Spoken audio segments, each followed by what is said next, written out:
দেখবেন শ্মশানে মরা পোড়াতে গিয়ে এক ধরনের বৈরাগ্য আসে। চিতায় যখন দেহটা তুলে দেওয়া হয়, দাও দাও করে চিতায় যখন দেহটা জ্বলে, সামনে দাঁড়িয়ে মনে হয় কিসের জীবন, এই তো জীবন।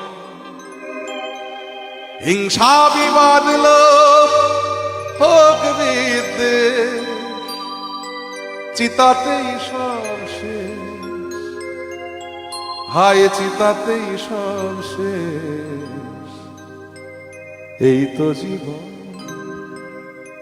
দুদিনের জন্য এসেছি, একদিন সবাইকে এখানে আসতে হবে, দাও দাও করে জ্বলতে হবে, পুড়তে হবে। তাহলে এত অহংকার কিসে?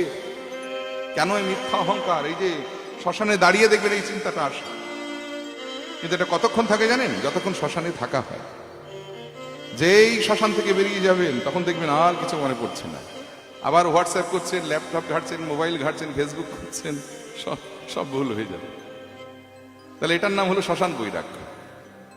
কিন্তু প্রকৃত বৈরাগ্য কাকে বলে জানেন? আমার মনে হয় না যে এর থেকে সহজভাবে বৈরাগ্যের সংজ্ঞা দেওয়া যায়, যেটা আচার্য শ্রী শঙ্করাচার্য দিয়ে গেছেন। কি না? বিষয়ে শোনা শক্তি, অর্থাৎ বিষয়ের প্রতি পূর্ণরূপে যার আসক্তি ত্যাগ হয়ে